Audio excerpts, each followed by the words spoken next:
Coming up on 7 News today, we will give you an update on H1N1 virus here in Oklahoma.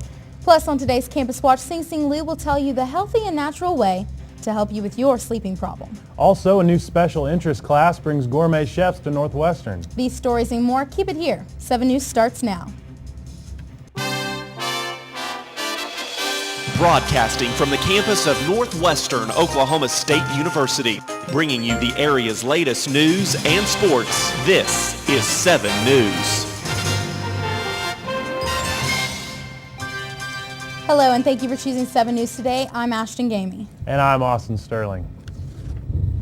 Northwestern will be attaining accreditation in business, making it the first master degree in business offered here at Northwestern. Well, really the only new one we're doing is ACBSP. That's American Council for Business School Programs. So we're just initiating that process this year. So we really don't have a master's in business, and so this is for our business, and we'll also go ahead and while we're doing that, do our accounting program. So both our business administration and accounting programs will be accredited. So. Received its renewal accreditation for the National Council for Accreditation of Teaching Education for teacher education, which will be up in 2012. Well, it's no surprise that more people are working to prevent the spread of the H1N1 virus. We brought you the facts first 2 weeks ago. Here are your current updates from the Center of Disease Control and the Oklahoma State Department of Health. As of September 12th, Oklahoma has been listed as one of the 21 states reported with widespread influenza activity. The CDC is strongly encouraging you to receive the seasonal flu vaccine, but to remind you that the seasonal flu vaccine will not protect against the H1N1 virus. The H1N1 vaccine will be available this fall, and it is anticipated that both the H1N1 and seasonal flu vaccines can be administered in the same day. The CDC also released a list of groups that should get vaccinated first. Among those are pregnant women or people who live with or care for children younger than 6 months of age.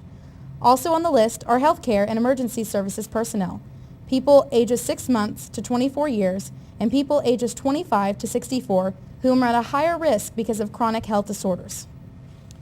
We'll continue to keep you updated on any new information concerning the H1N1 virus.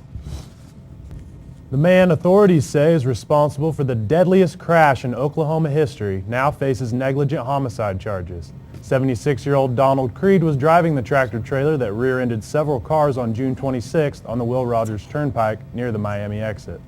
10 people were killed in this accident. Creed is charged with 10 counts of negligent homicide, one for each person authorities say he is responsible for killing. According to Ottawa County District Attorney Edit Wyatt, Creed has agreed to turn himself into Ottawa County authorities. Having trouble sleeping, which is also called insomnia, has become an issue for some college students.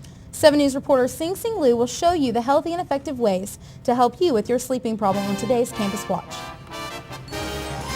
It is a reality that some college students are having trouble sleeping, and it seems like a good way to just take 1 or 2 sleeping pills that will put you into sleep instantly. But is it really good for you? Tossing and turning in the middle of the night. It seems like one of those nights you just can't fall asleep. Having trouble sleeping is also called insomnia. It can be caused by internal illness, environmental changes, or bad habits before sleep, such as drinking tea or coffee. The most convenient way to fix this problem instantly is to take a sleeping pill. However, we interview some students who take sleeping pills, and they have some thoughts to share. I took sleeping pills for probably, a good 3 months because I couldn't sleep and I had really bad night terrors. And if you don't sleep like from 6 to 8 hours, you wake up the next morning and you're just like dozing off. Okay. I take sleeping pills sometimes because I can't fall asleep and I'm going to be busy the next day. I take Tylenol PM. And I don't feel any side effects as long as I take it at least 8 hours before I have to get up. If you don't get 8 hours of sleep, it makes you really tired the whole next day. Sleeping pills nowadays has a type of drug known as BZD as an ingredient. And this kind of drug will cause dizziness in the next morning, weakening of memory system, and having trouble breathing. Some effective ways that will help you fall asleep without taking these pills: drinking milk before going to bed, avoid getting up late in the morning and taking late naps, and regular exercising. Well, some other ways to prevent insomnia is to not drink tea or coffee before bed and eat fruits such as apples and oranges. And remember, taking sleeping pills can be efficient, but it is not the only way. For 7 News, I'm Xing Lu. Back to the studio. A hero's welcome is in store for one of Oklahoma's finest who gave the ultimate sacrifice. Family and friends watched the procession for Army First Lieutenant David Wright II, along with members of the public invited to support the young man and his efforts overseas. On September 14th, Lieutenant Wright was killed by a roadside bomb in Afghanistan, along with Sergeant Andrew McConnell of Carlisle. The soldier's body arrived at Will Rogers Airport in Oklahoma City on September 22nd. A procession began with police and the Patriot Guard traveled through Wright's hometown of Moore and eventually into Norman. Wright's funeral was held Tuesday at Journey Church in Norman. The theater program is up and running and preparing for its first production. Coming up, Joe Perez has the details in this week's Entertainment Rundown. Plus, a new cooking class is introduced to Northwestern and the Alva community. We'll show you how you can get involved coming up on 7 News. Keep it here. We'll be right back. You're watching 7 News, the #1 collegiate newscast in Oklahoma, with Ashton, Austin, and Becky. This is 7 News.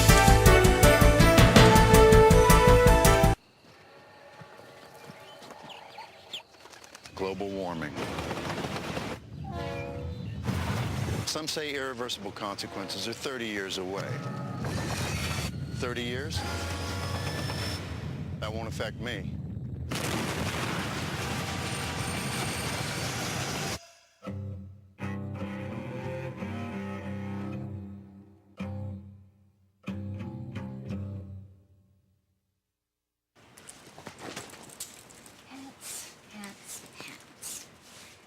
I am folding the pants. The pants are long. Do they go on my head? Do they? Do the pants go on my head? No. They go on Everyday moments can become teaching moments because learning starts long before school does. Give your child the start they need at bornlearning.org.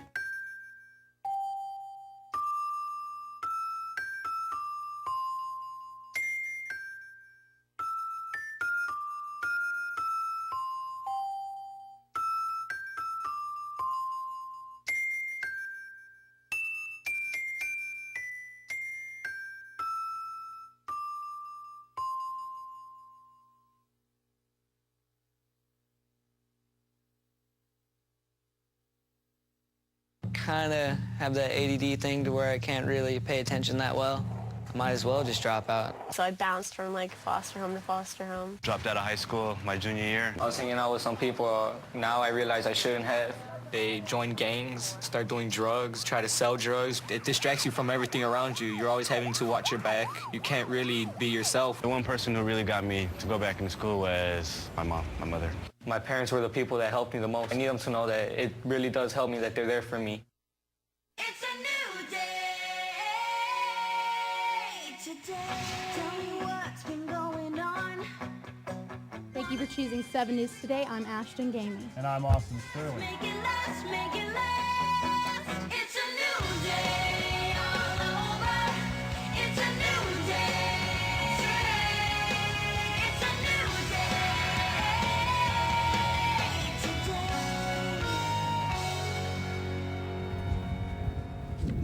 Bringing it.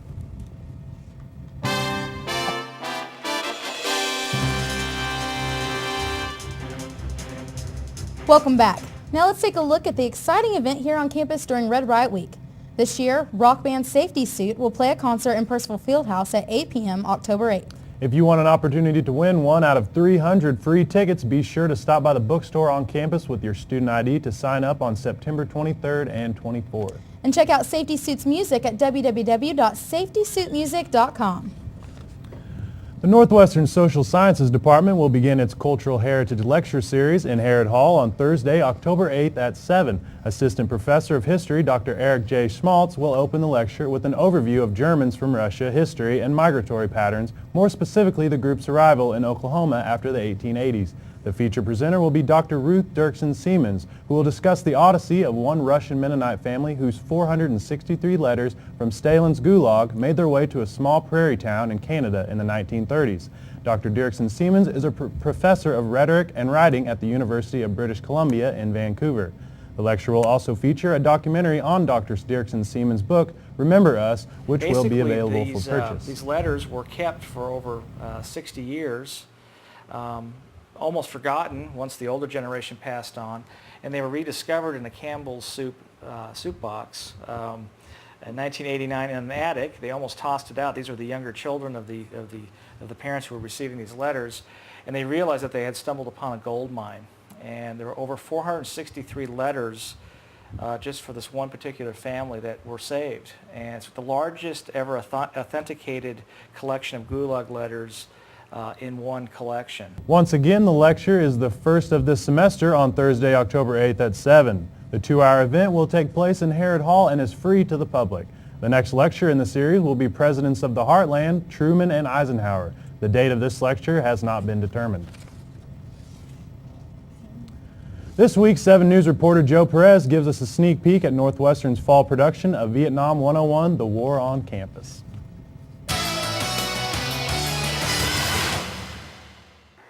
Hello everyone, I'm Joe Perez. You're watching Entertainment Rundown. We have a special treat for you guys. Today we get to go behind the scenes and speak with the cast and crew for the upcoming production of Vietnam 101, The War on Campus. Take a look.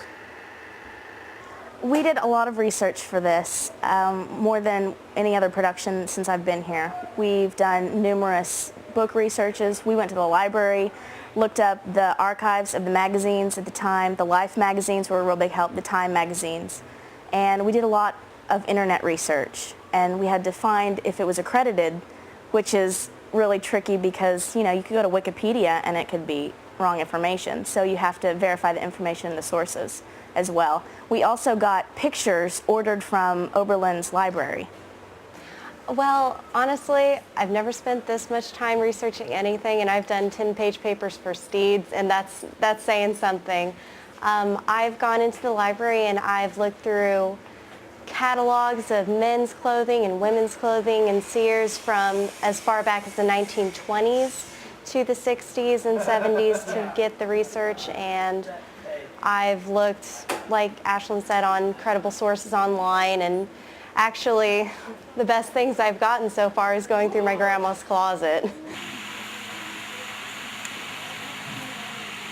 been a really quick process. Everything's been put up in just a matter of days, and it's just a lot of people wanting to get in here and get things done.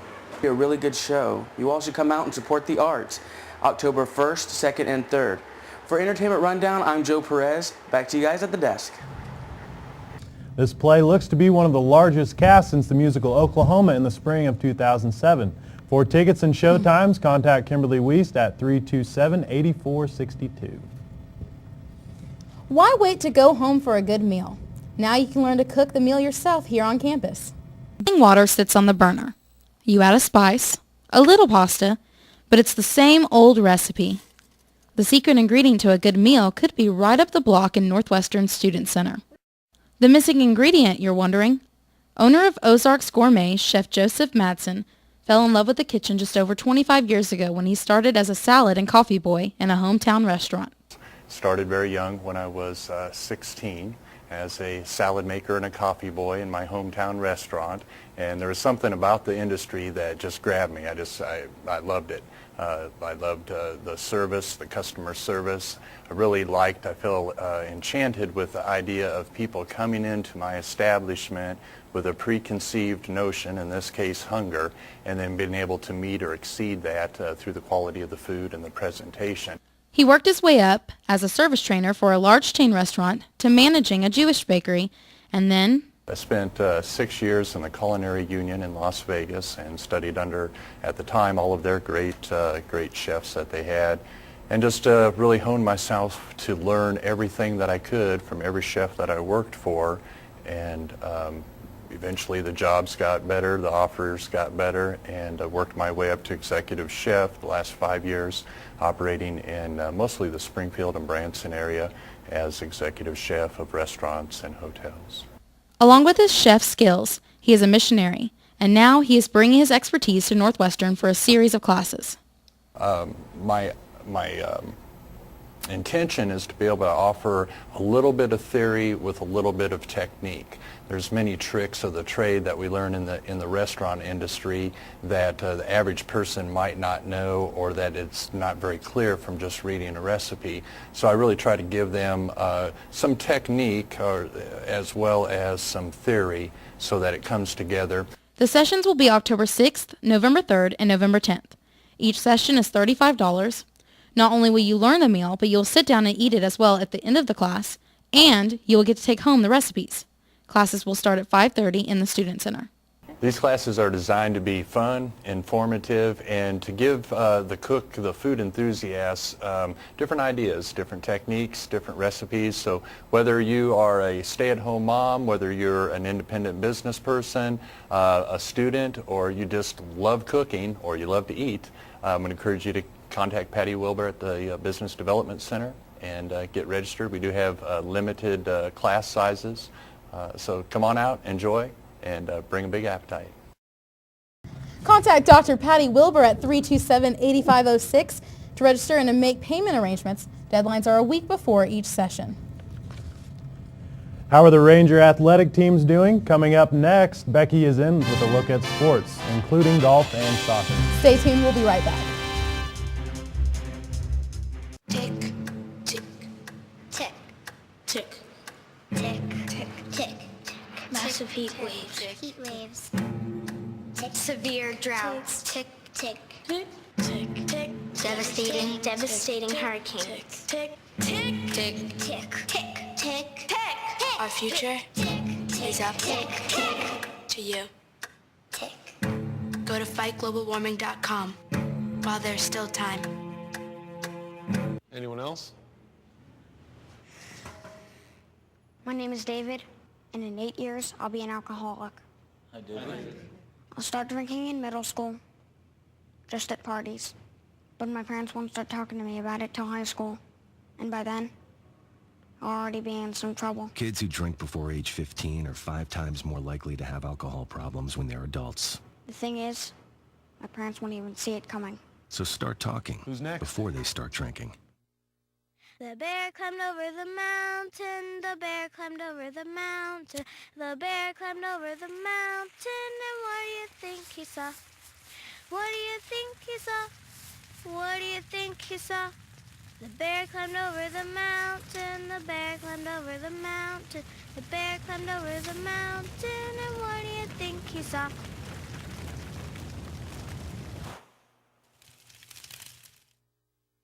I was hanging out with some people, now I realize I shouldn't have. The work was so hard, it was just going fast, fast, fast. I got kicked out of school, and nobody cared about me, so I don't care. I sort of got messed up into gangs and other stuff. School was very difficult. I was expelled from school. I mean, the one person who really got me to go back into school was my friend Kevin. At my friend's graduation, I'm going to be the loudest one there. Because if you don't have anybody while you're in school, then there's not really a way to get through it.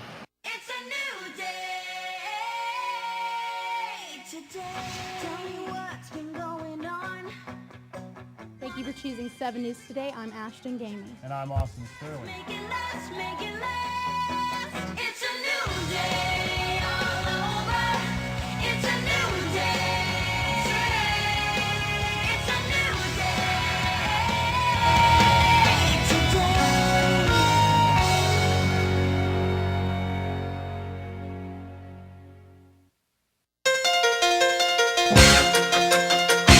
And now, 7 News Sports with Becky Burr.